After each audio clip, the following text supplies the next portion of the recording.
Give Directly is the nonprofit that lets you send cash directly to the world's poorest households, which is more cost effective than so many other types of giving.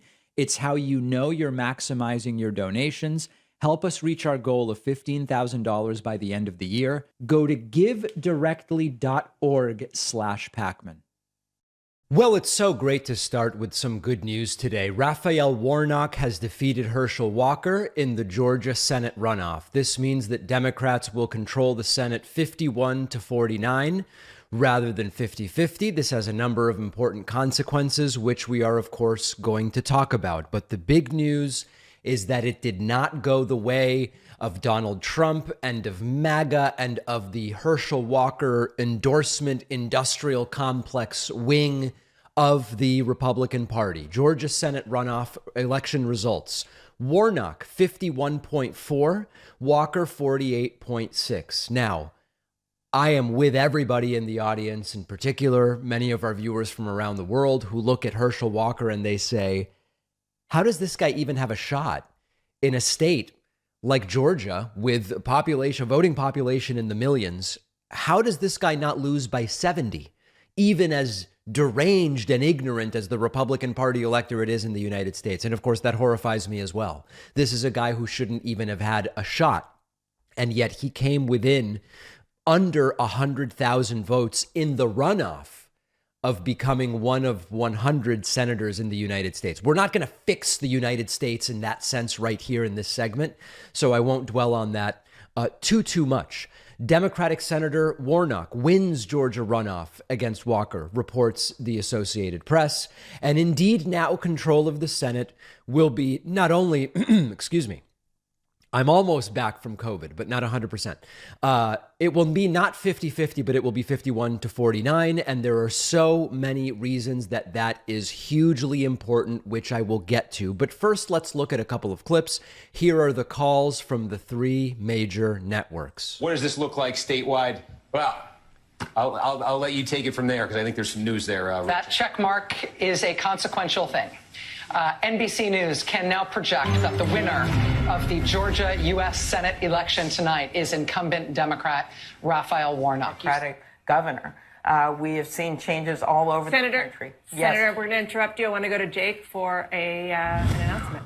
Excellent. That's right. We can now make a projection in the final Senate election of the 2022 midterm elections. CNN projects the Democratic Senator Raphael Warnock will win re-election in the Georgia Senate runoff. Right now, we're relying on the Associated Press to give us these numbers.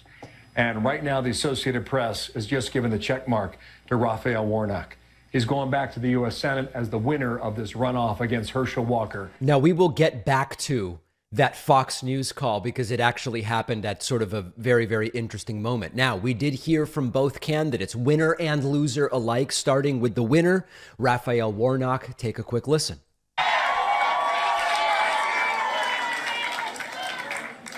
And after a hard-fought campaign,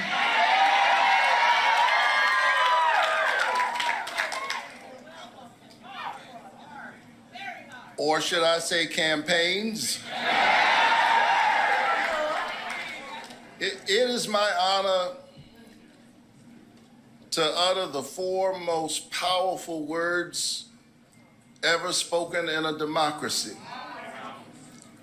The people have spoken. Very much so, and Raphael Warnock actually talking about a number of important points, including the fact that just because he won doesn't mean there weren't efforts at voter suppression, which, by the way, is very different than saying it was rigged. I know that there were some Republicans seizing on this and saying, look, Republicans aren't the only ones who say it was rigged. That's not what Warnock is saying. There are those who would look at the outcome of this race and say that there's no voter suppression in Georgia. Let me be clear. Just because people endured long lines that wrapped around buildings, some blocks long, just because they endured the rain and the cold and all kinds of tricks in order to vote, doesn't mean that voter suppression does not exist. It simply means that you, the people, have decided that your voices will not be silenced. Yeah, and of course, there were attempts to suppress the vote, and we know what these are. Georgia's an epicenter of these. Try to reduce early voting. They did this when it came to the period after Thanksgiving. We covered it on the award-winning bonus show, of course. Oh, the bonus show where you want to make money. Everybody else that makes money to fund themselves is bad. Now, we also heard from the loser, who was Herschel Walker. And there was a question as to whether Herschel Walker would have any idea what's even going on. Like, how does he even give a concession speech? And he sort of did, and he said something about the numbers aren't adding up for him. We've had a tough journey, have we not? But one of the things I said is when they called the race, I said the numbers doesn't look like they're going to add up. Right. But one of the things I want to tell all of you is you never stop dreaming. I don't want any of you to stop dreaming. I don't want any of you to stop believing in America. I want you to believe in America and continue to believe in the Constitution and believe in our elected officials most of all. Well, that belief is slightly reinforced by the fact that this guy, fortunately, is not going to be a U.S. senator. Continue to pray for them because all the prayers you've given me, I felt those prayers. I want to thank Apparently they were not quite enough. all my team as well, Team Herschel, because they put up with a lot. And I want to thank Team Herschel. Thank all my donors as well, because you guys, without you, I couldn't have done what I've done. Yep. So a sort of concession speech from Herschel Walker, and then maybe the most important point, reminding himself he's still sort of a winner, right? Hey, I'm a winner. Hey, we all winners, so we're all winners, and that's what I want to say. We're all winners, and I want to say God is a good God. Yep. Everybody won at the end of the day. Everybody won at the end of the day. Donald Trump's reaction, not pleased, trothing, of course, on Truth Social. Truth Central. Our country is in big trouble. What a mess. Now the importance of 51-49 rather than 50-50. Because either way it would be a Democratic majority, because Kamala Harris in a 50-50 tie is the tie-breaking vote. And she still would be the tie-breaking vote if there is a 50-50 tie in the Senate. But 51-49 means Democrats don't have to negotiate a power-sharing arrangement with the Senate Minority Leader Mitch McConnell. That's a great thing. Number two, there's no one senator veto power. Okay, now it's two. So at 50-50, Joe Manchin alone or Kyrsten Sinema alone become sort of one senator vetoers. Now there's no one senator veto power, it's two, but that's still a better situation. Committees is the third issue. Because of the current power sharing agreement with the equal Senate split, any tie on a committee goes to a full Senate vote. Now, Democrats still have the majority, but if you have a committee with 16 members and you have an 8-8 split and you have an 8-8 vote, that committee vote now has to go to the full Senate, where if it's 50-50, in comes Kamala Harris and breaks the tie. It's just going to be much faster because having a majority on the committees, more than likely, Democrats will have a one-seat majority on every committee. You skip that entire dog and pony show. Still, it's a majority either way, but it would be much more annoying with the 50-50. And it just makes everything faster. And then also the subpoena issuing process will be much stronger because you won't really need bipartisan support to issue subpoenas. That's important. And if there were to be a Supreme Court vacancy, we don't know. You just don't know. It depends on who's the nominee and what's the process. When does it happen? But it's always better to have more seats in the event that there is a Supreme Court vacancy or even another potential judicial vacancy. So very important. MAGA in shambles, and we will talk about that. But first, let's talk about Laura Ingraham on Fox News, who had a really bad night last night. There's this amazing moment last night from Fox News where Laura Ingraham is ranting and raving, and all of a sudden, it doesn't go well for Herschel Walker, and she kind of loses it. So first and foremost, let's go to the moment at which Laura Ingraham is ranting and raving and kind of ginning up a conspiracy theory of some kind.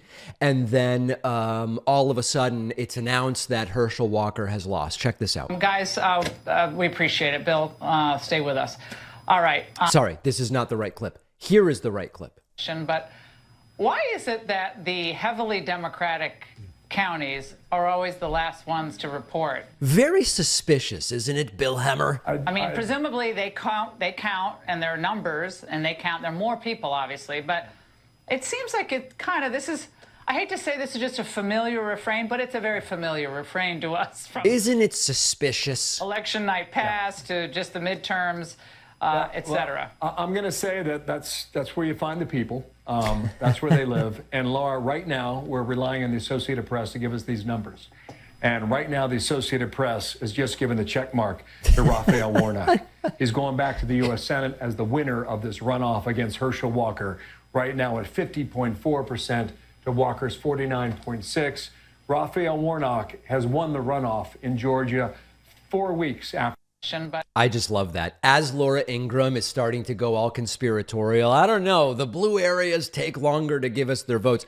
Sorry, Laura, let me interrupt your conspiracy to mention that Herschel Walker has lost this race and Raphael Warnock has won. Now, later on in the night, Laura Ingraham is clearly very worried. And this really is a pleasure to watch. I wanted to start this at the 125 mark, which is here. Take a listen. And yeah, nothing seems to be changing. But you didn't see a lot of enthusiasm down there. Of course, the spending was completely 3-1. It was just. Look at how close it was, though. I mean, at the end, what did we say? This was winnable, Kellyanne. I know you don't want any change. You want Ronna McDaniel. I like Ronna McDaniel.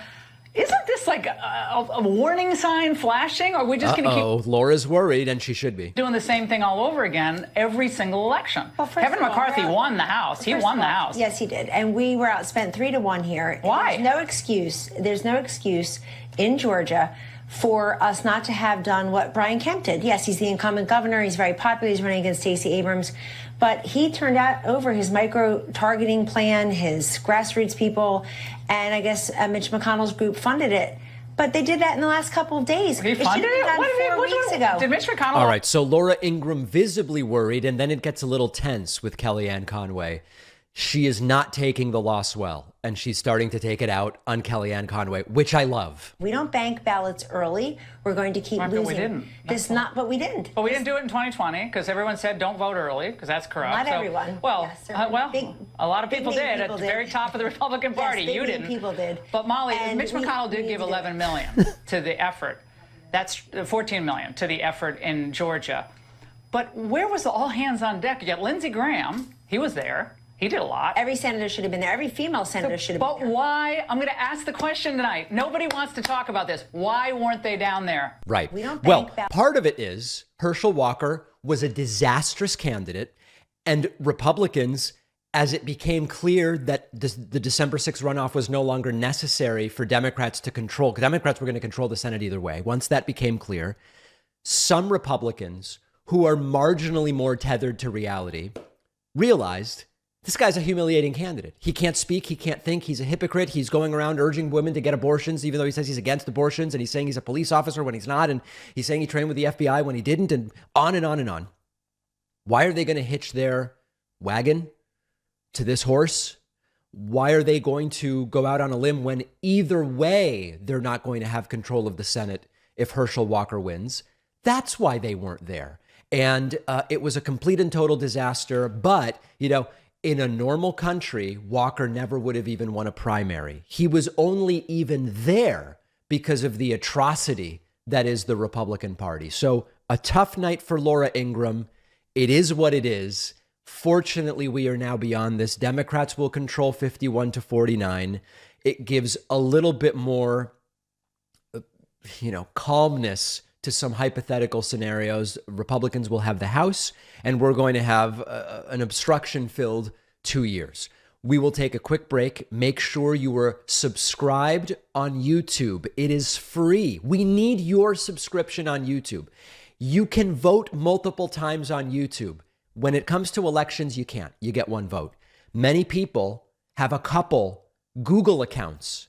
You can subscribe to the YouTube channel with each and every account. It's completely legal. You won't go to jail even if you get caught. YouTube.com/The David Pakman Show. Help us get to 2 million subscribers. We're going to take a quick break, and I have so many other things to cover with you today. I have done a ton of reading about how to optimize charitable donations. We all have some limited amount we can give. And for me, it's important to make sure I'm giving in the most efficient way.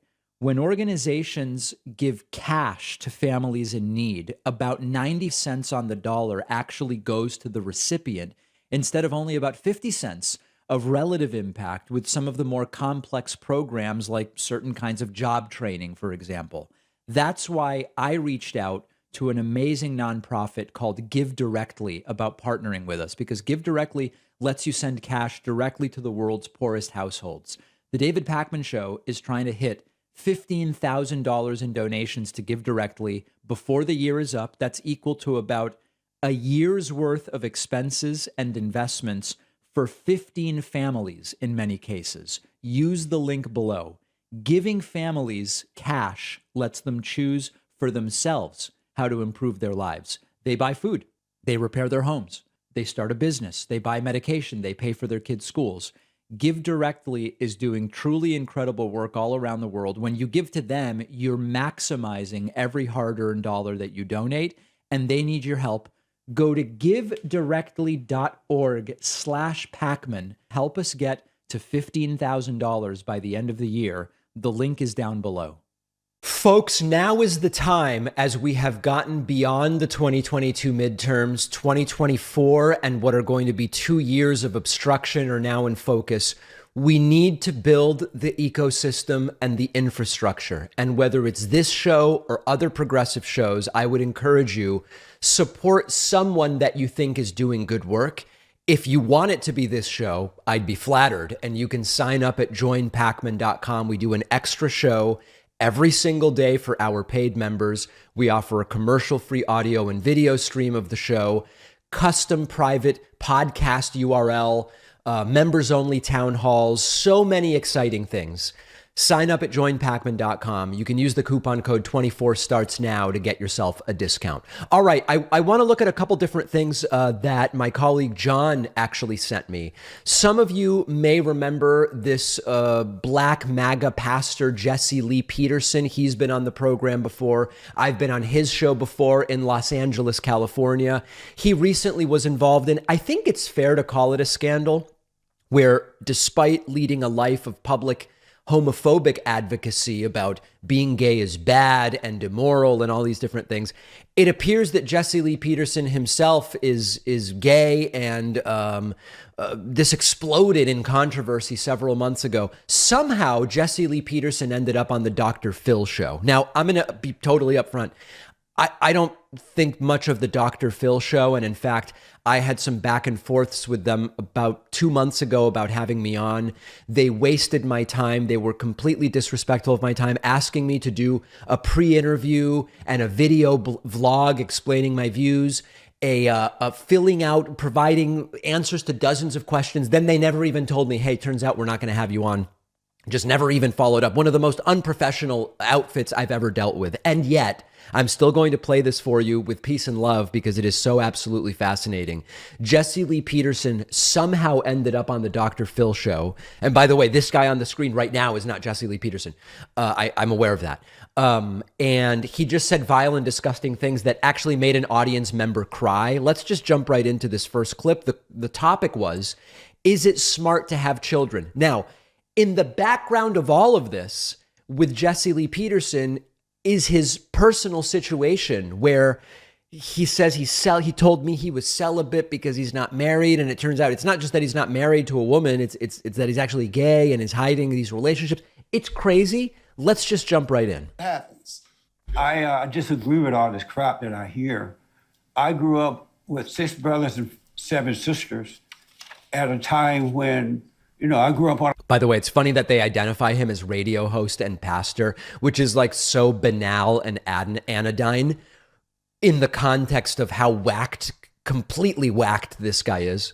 A plantation in Alabama, and we grew up in a little hut house, bathroom outside. And my family raised an amazing family, children. But what the difference was then than it is now is that before you had babies, you got married. So you have the father and the mother in the home. And while the father's out earning a living, the mother was watching over his children. And so you were. This entire routine is so extra hypocritical and ridiculous and absurd, given what we now know about Jesse Lee Peterson personally. It's stunning that he still goes around and says this stuff with a straight face. Able to raise decent children. We didn't have government in our lives at the time. And so we were able to do that. And in America, we were not allowed all these illegal aliens and refugees to come into our country. So our government were not taking care of folks from other parts of the world and the families in America. We took care of ourselves. I think you've... Oh my God. People in the audience visibly rolling their eyes, but eventually they cry. Pretty much pissed off everybody. But you said there's not anything you've heard that you don't think is crap. So what do you think? You said what you don't think. What do you think? I know that we need to restore the family. We need a smaller government because government don't make anything work. Understand that the family Jesse Lee Peterson says must be restored, which is a man and a woman married, having many children, is something that he himself doesn't actually live by, because it appears as though he's a gay man, which is fine, but he's spent decades shaming gay men. It's absolutely disgusting. And then a little bit later in the show, his comments actually so vile that they make audience members who are immigrants break down in tears. What do you want to say? I would like to speak to you guys directly, you two. To your point that poor children are the worst in the world and that immigrants are also not a good thing for this country. I'm someone who grew up in an orphanage in Russia. I lived there for 12 years. And then I came to the United States. And I've been working countless hours at the LA Food Bank and in the Skid Row. And I just think it's so messed up what you guys are saying. I'm sorry. I don't mean to be crying. That's okay. Just talk through the tears. I want to hear what Dr. Phil's like, please, no, cry more. Keep talking as you cry. It's good for the ratings. you have to say. I'm someone who came from Russia, and I've been putting in countless hours working, volunteering for people in Skid Row. But what you So don't just realize... I'm an example to you that we are not the worst people in the world. Can I ask how old you are? So you're 31, right?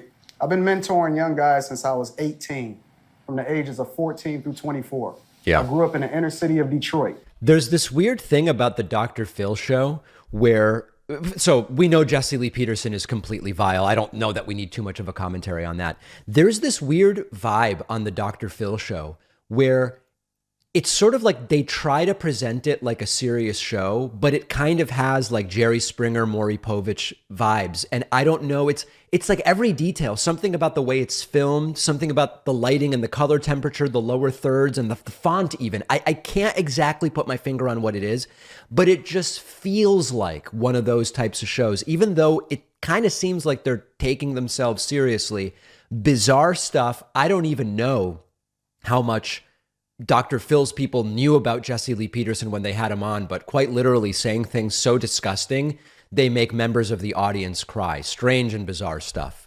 A Republican focus group very clearly turned on Donald Trump. This is fascinating stuff. Many of you know pollster and focus group leader Frank Luntz, who has been working on and testing messaging and language and ideas for the Republican Party for a very long time. And recently, this is about 10 days old at this point in time, he did a focus group with Republican voters, taking their temperature now beyond the midterm elections about Trump and about Trump versus DeSantis.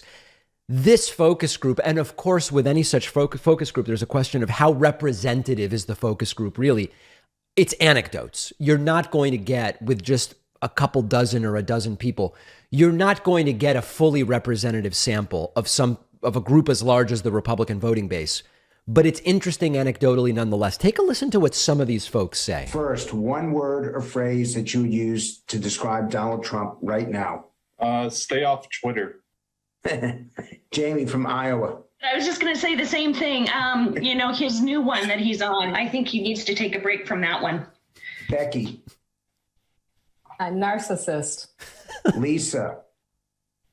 Keep doing what you're doing. Andrew. Tired. John. Unsettling. Melody.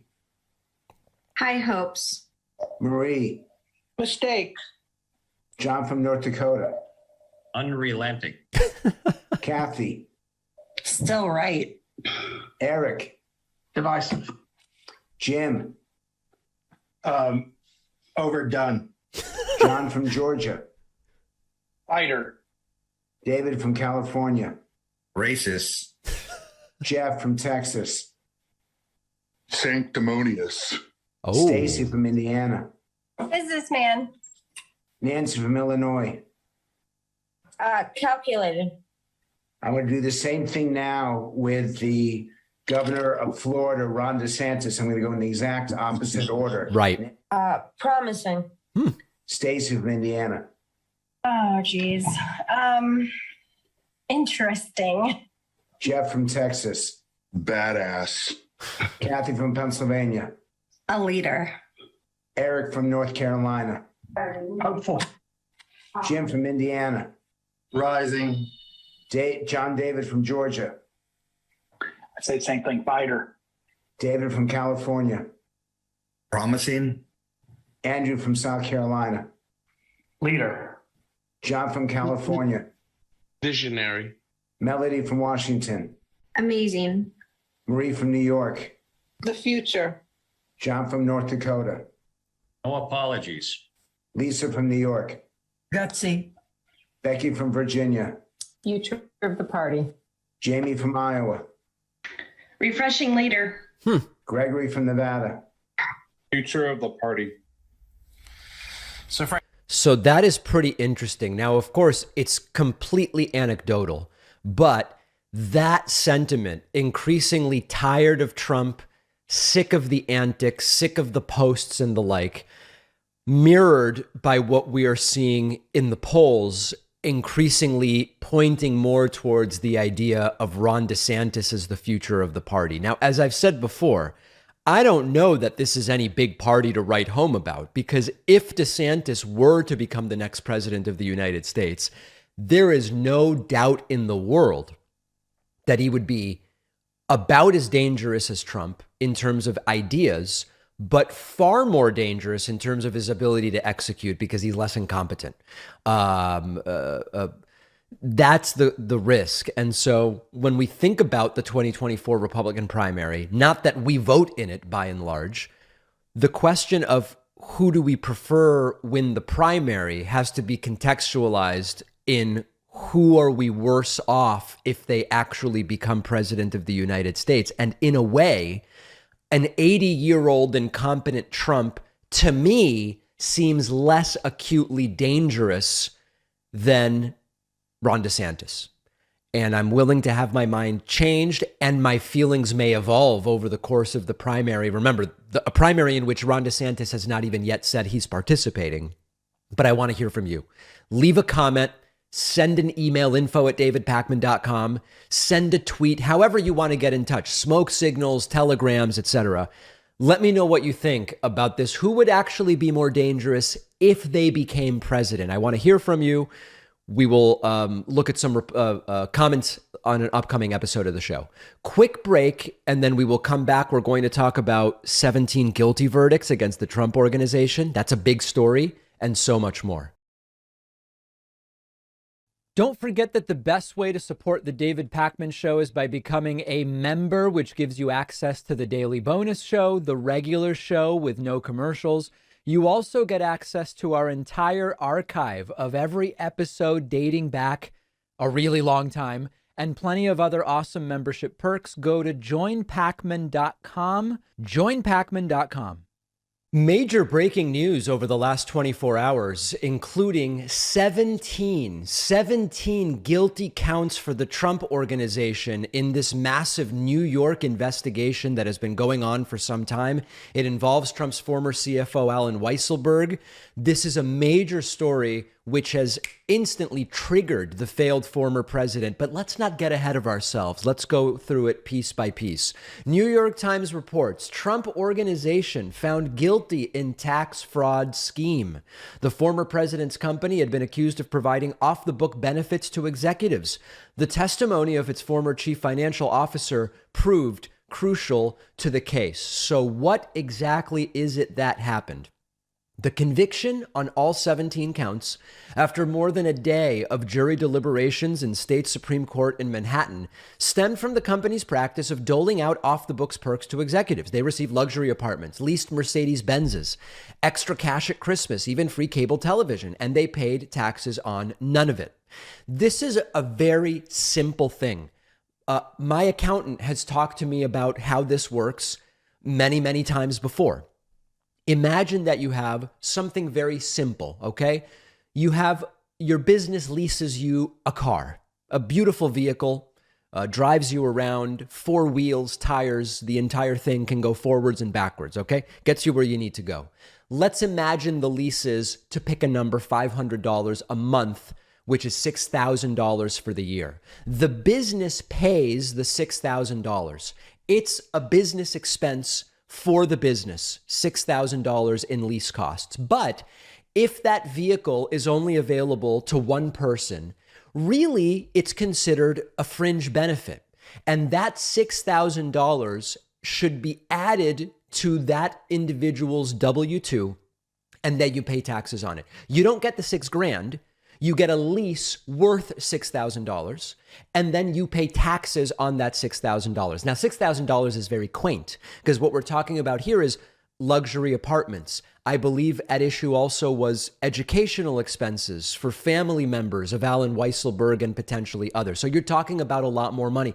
This is classic stuff. And the idea that this is obscure or in some way petty is absurd. Any reasonable accountant will tell you, this is the way that it has to go. Going back to the article, the Manhattan District Attorney's Office, which prosecuted the case, previously obtained a guilty plea from the architect of the scheme, Alan Weisselberg, the longtime CFO. And Weisselberg ultimately testified as the prosecution's star witness, but never implicated Trump. Very important.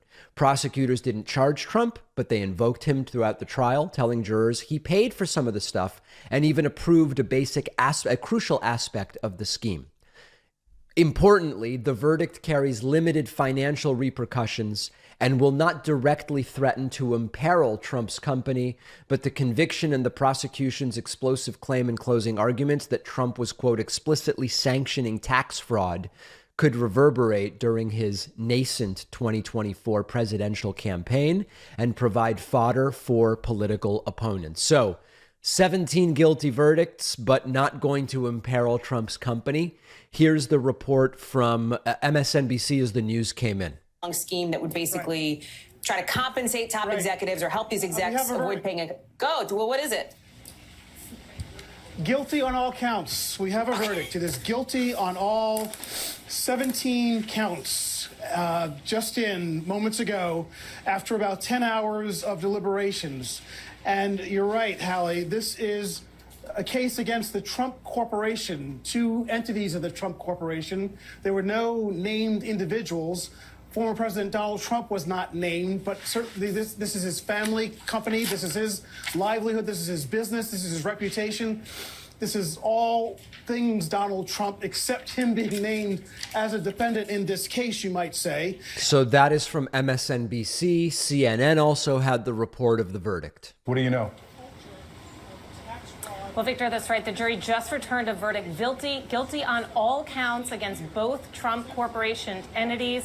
That means that the jury, after 2 days of deliberations and 4 notes today, came back with this decisive verdict, unanimous, guilty on all counts. Now, remember, the 2 Trump Organization entities were accused of being involved in a 15-year tax fraud scheme where they gave their executives, certain executives, off-the-books compensation. That was corporate apartments, that were rent-free, that was company cars, that was private school tuition for Alan Weisselberg, the chief financial officer's grandchildren. The jury finding the companies were guilty on that. Now, Donald Trump, former president, was not charged in this case, but its name did come out at the trial, including on closing statements, one of the prosecutors saying that he believed that Donald Trump had sanctioned some of this tax fraud. Of course he did. And as Michael Cohen has spoken about many times, Trump knew exactly what was going on. 17 guilty verdicts. Let's now go to Donald Trump's reaction.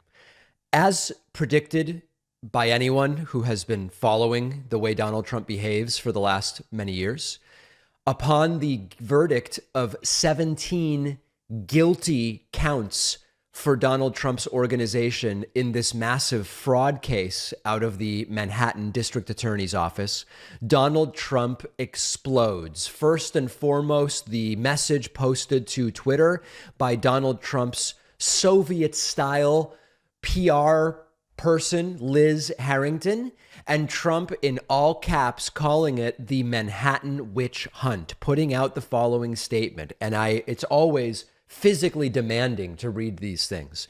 Quote, disappointed with the verdict in Manhattan, but will appeal.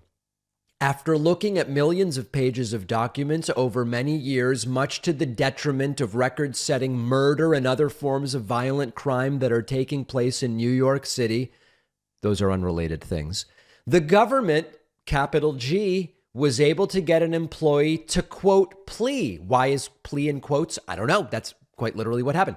In order for a very reduced sentence. This case was about Alan Weisselberg committing tax fraud on his personal tax returns, etc., with he and every witness repeatedly testifying that President Trump and the Trump family, with a capital F, knew nothing about his actions, which he admits were done solely for his own benefit and with no benefit to the two companies. Why would capital C corporations, which knew nothing about Weisselberg's personal tax returns, be prosecuted for that person's conduct? There was reliance by us on a then highly respected and expensive accounting firm and law firm to do this work. The accounting firm also did his personal returns, which we are not even allowed to legally view. This case is unprecedented and involved no monetary gain to these two capital C corporations. It is the continuation of the capital greatest political witch hunt in the capital H history of our capital C country. New York City is a hard place to be, quote, Trump, as businesses and people flee our once capital G great capital C city. None of that making a lot of sense. And the fear, of course, in Trump is that all of this stuff is getting closer and closer. Trump not implicated directly here in a legal sense, but of course, Trump knows everything that goes on in his businesses. And 17 guilty verdicts against Trump is understandably and expectedly triggering to the failed former president. And this was not the only bad news for Donald Trump yesterday, because we learned that the Trump Riot Committee will indeed be making criminal referrals. The January 6th House Committee investigating the Trump riots isn't going to last much longer. And the reason is that the House is being taken over by Republicans in January because Republicans won the 2022 midterms in the House. See how I say that without any qualifications? See how I just say Democrats won the Senate, but Republicans won the House? I don't have to rant and rave and say because of rigging or because of fraud or because of seasoned ballots or smoked ballots or sauteed or sous vide'd ballots. Just Republicans won the House and Democrats won the Senate. See how easy it is for me to say that? Okay, because that's what happened in November.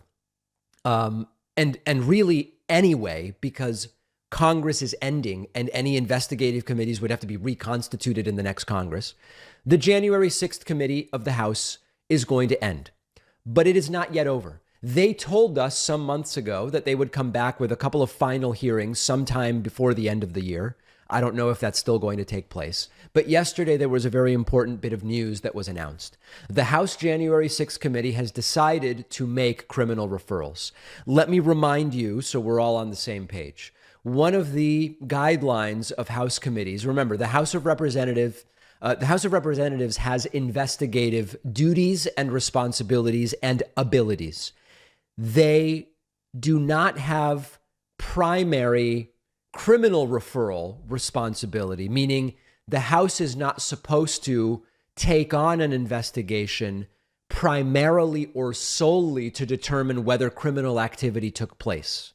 However, it is well within the purview of the House of Representatives' investigative duties to make criminal referrals if in investigating whatever they are investigating, they come across what they believe to be, based on the advice of the lawyers that work with them, criminal activity. That is exactly what the House committee says it found. CNN reports the House Select Committee investigating the January 6, 2021 attack on the U.S. Capitol has decided to make criminal referrals to the Department of Justice, according to Congressman Benny Thompson. Thompson's a Mississippi Democrat and said the committee has not yet narrowed down the universe of individuals who may be referred. Of course, that's code for we've not yet ruled out a criminal referral against the failed former President Donald Trump. Asked whether Thompson believed any of the witnesses perjured themselves, he said, quote, "That's part of the discussion." When the panel makes referrals, Thompson said it will be a separate document from the panel's final report that will be sent to the DOJ. A select committee spokesperson confirmed to CNN that criminal referrals will be considered as a final part of the panel's work. The spokesperson said, quote, "The committee has determined that referrals to outside entities should be considered as a final part of its work. The committee will make decisions about specifics in the days ahead." A source tells CNN the criminal referrals the January 6th committee will ultimately be making, quote, "will be focused on the main organizers and leaders of the attack." So one of the major, obvious, pressing questions is Trump seen in this particular context by this committee, based on the work they've done, as one of the main leaders and organizers of the attack? And if so, is there going to be a criminal referral directly to Donald Trump? Now, it's important to remind people, I have no interest in aggrandizing or minimizing what may or may not take place here.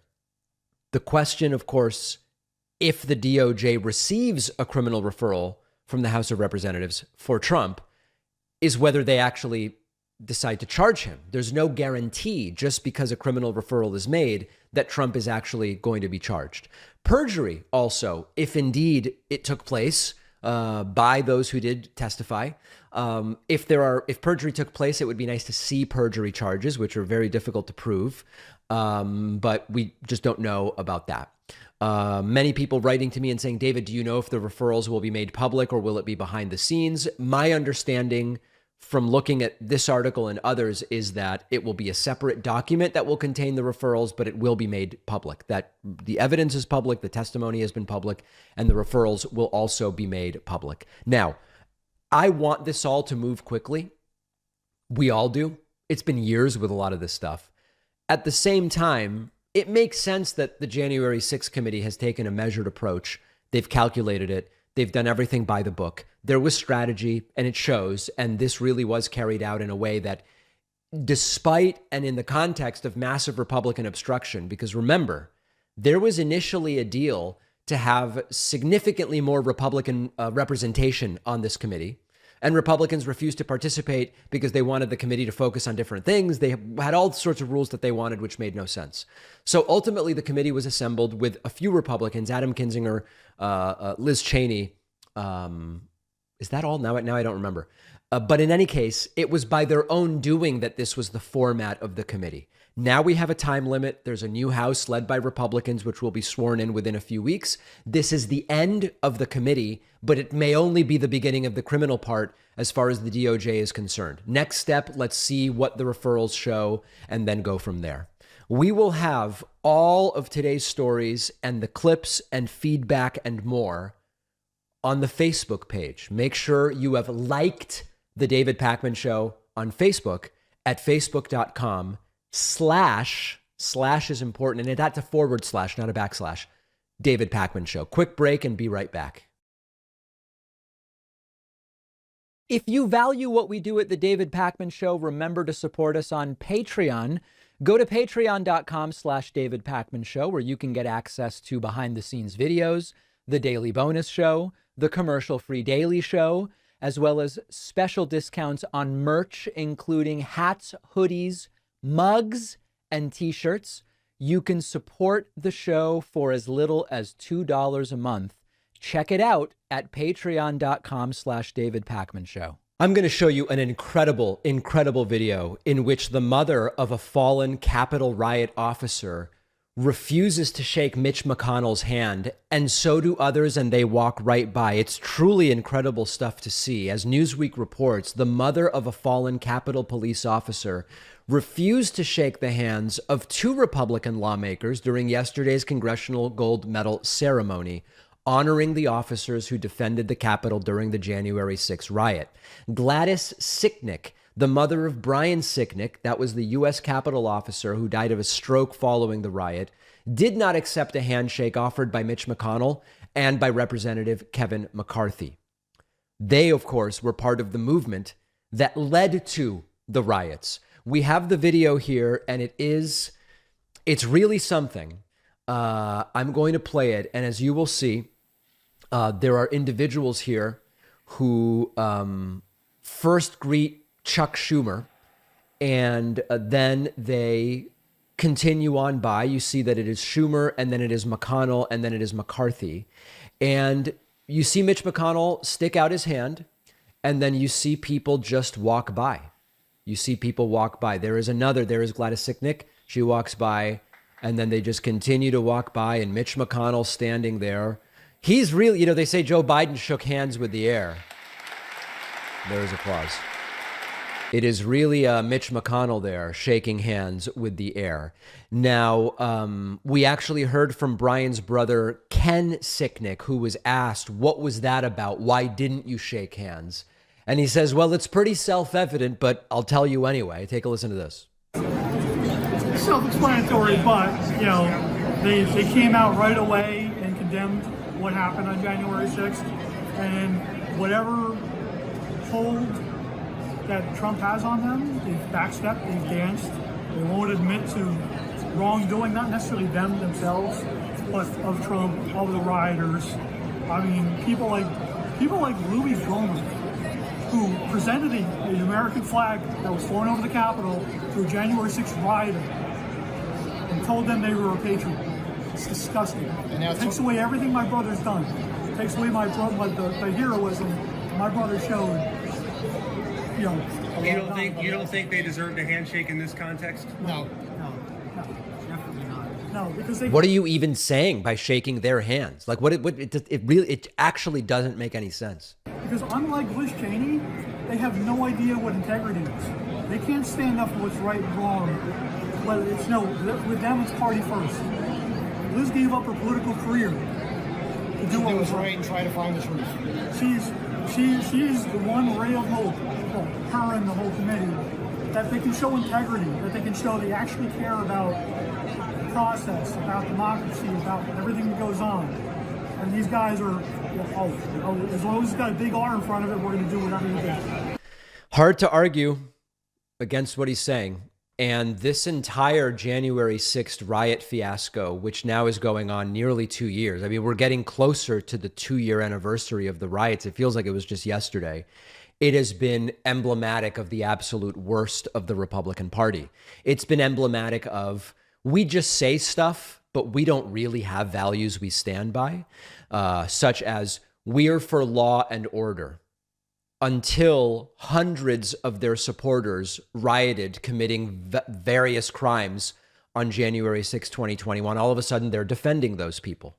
We are for backing the blue and supporting law enforcement. Until all of a sudden, the targets of their followers were Capitol Police. And of course, as we know, with the FBI, that's also been a popular target as well. Every single one of these stated principles and values that they hold dear, and they love to talk about, here are our principles, and the Constitution. Well, they want the Constitution thrown out. That was part of what the riots were for at the end of the day, whether overtly or implicitly. They wanted the person who won based on the process outlined by the Constitution to not get the office that they won. And they wanted the guy that lost, Donald Trump, to be the president. But we care about the Constitution. Well, not when it's inconvenient. But we support law enforcement. Well, not when it's inconvenient. We support law and order. Not when it's inconvenient. And then now all of a sudden they say, oh, pretrial detention, the conditions these rioters are being held in are unfair. Well, we've been talking about that for over a decade on the program. And you insist, oh, listen, if you get charged with a crime, it's probably because you're guilty and you deserve whatever conditions there are. And you're too dangerous to be let out on pretrial. You have to be held in pretrial detention. Endless. And now this is the outcome. And fortunately or unfortunately or whatever, it's a lesson that they are learning, but that they're not really appearing to learn anything from. Fox News visibly and brazenly continues to lie about the Bombshell Twitter files, which flopped softer than a wet noodle. This one is going to be, I know that this isn't going to work as well for people just listening today because there's a visual component here. Play along for a moment and then I'll explain it all to you. I'm going to play a clip for you of Ted Cruz, Cancun Cruz, a senator from Texas, appearing on Fox News. This was yesterday to talk about the Twitter files. And if you're watching, keep an eye on the screen and see if you can identify something weird on the screen. Let's listen, and then we are going to discuss. Look, Jesse, what Elon Musk has released is evidence of corruption that goes to the highest level of government, it goes to the highest level of the FBI, and it goes to the highest level of big tech. We've known for a long time that big tech is censoring conservatives, but what Elon did here is he just laid naked all of the lies that the corporate media has told, because it's clear during the 2020 election, over and over and over again, the Biden campaign and the DNC would reach out to their buddies at Twitter and say, hey, we don't like this. And their response is handled. And they take it down over and over and over again. And in particular, all of the exchange back and forth when the Hunter Biden laptop story broke, it was evidence that the leadership at Twitter knew within hours that their ridiculous fake excuse that it was hacked was a ridiculous fake excuse. Wow. I mean, I don't know that there's anything true in what Ted Cruz is saying, but let me call your attention to a couple of different things. At the start of the segment, the title at the bottom of the screen that Fox puts up says Biden White House had direct line to Twitter censors. Okay? What Biden White House? What Biden White House? This all took place in 2020 when Joe Biden was not the president of the United States. There was no Biden White House. Now, you want to write this off as some kind of technicality? Because it's really not. There is no such entity as the Biden White House unless you believe in some kind of strange time travel that Democrats had access to in 2020. Also, direct line. They had an email address. And as I've said before, if you want to make the case that a political campaign, not an administration, that a political campaign, the Biden campaign, should have had to use the same system I have to use, right? Like, on Twitter, we're on Twitter right now. If I don't like a tweet, I have to click the little thing and then report tweet, right? And I got to fill out a form and do a whole different thing. If you want to make the case that they should have had to do that rather than emailing someone at Twitter when revenge porn of Hunter Biden was posted, I'm glad to have that conversation with you. Maybe that's true. Maybe they should have to do the same thing I have to do rather than email someone. But that's not really a bombshell. That's a little issue around the edges. The main story here is not really a story. This was about content, nude images of Hunter Biden that he didn't release, that violates Twitter's guidelines about revenge porn. It's content that was illegal in just about every state in the United States. And I believe against federal law as well, although I'd have to refresh my memory on that back from the start of the Hunter Biden story. And the entire story, Biden White House didn't exist. Direct line, it was an email address. This exposes corruption at the highest levels. Not really. maybe they should have had to use the report tweet function rather than an email. It flopped. And again, I don't know if Ted Cruz knows it flopped but is lying or doesn't realize that it flopped. Ted Cruz is smart enough to probably realize that. So I would lean on he's being dishonest rather than ignorant. But with Ted Cruz, you never really know. We have a voicemail number, and that number is 219-2-DAVID-P. I had/have COVID, as many of you know. Every day I've been doing a little bit better. My voice a little bit stronger every day. And our friend Eric from Mass, who has been warning me I'm going to end up in prison because of the things I said about the vaccine, has a new message for me. And the message is, the vaccine gave me COVID. Apparently on a very long delay. Take a listen. Hey, David, I saw your video. You look pretty rough, man. You got COVID from the vaccine. 80 and 90%. The Washington Post came out and said people getting COVID from people who got vaccinated are getting COVID. Yeah. I don't know what he's talking about, but okay. 80%. Yeah, I hope you feel better, buddy. Told you not to get that shot. Yeah. I am feeling better. And, you know, I said at the beginning of the week, I got emails from people saying, David, this is proof the vaccine doesn't work because you got COVID anyway. And other people who wrote in and said, you should be glad you were vaccinated because you, on average, probably had a milder case.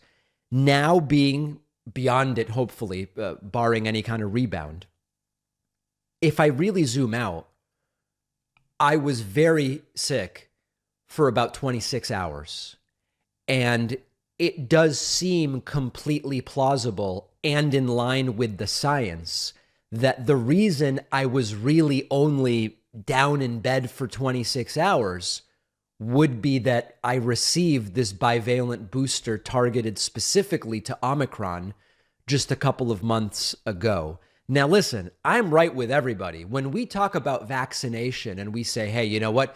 We vaccinate kids against Hep B and they don't get Hep B. And we vaccinate kids against measles and they don't get measles. Yes, at some point, I hope and believe it obviously is the goal to get to a COVID vaccine that is like that. But absent that, something that people end up hospitalized with and people die with, and at the end of the day, I was really sick with a fever 26 or 28 hours, during which I watched 4 World Cup games and 1 movie. Completely plausible that that is indeed because of the vaccine. Obviously, this is a sample of 1. I can't go back and have the COVID without the vaccination to see how bad it would have been. I also have no interest in doing that. We have a voicemail number. I'm sorry, we have a bonus show today. That was the voicemail. We have a bonus show today. We're going to talk about the Taylor Swift Ticketmaster fiasco.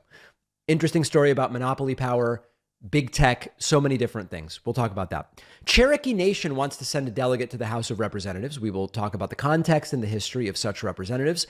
And Madison Cawthorn, outgoing failed member of Congress, Madison Cawthorn, has been directed to pay a fine for an improper cryptocurrency purchase. What is it all about? What did he do? What did he say? Why does he have to pay a fine?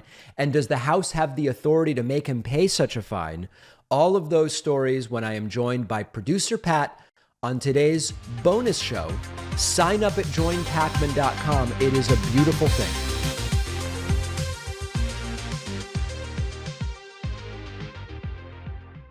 Thanks a lot for watching today's show. I just want to take a second to tell you about today's sponsors. Give Directly is the nonprofit that lets you send cash directly to the world's poorest households, which is more cost effective than so many other types of giving. It's how you know you're maximizing your donations. Help us reach our goal of $15,000 by the end of the year. Go to givedirectly.org/Pacman.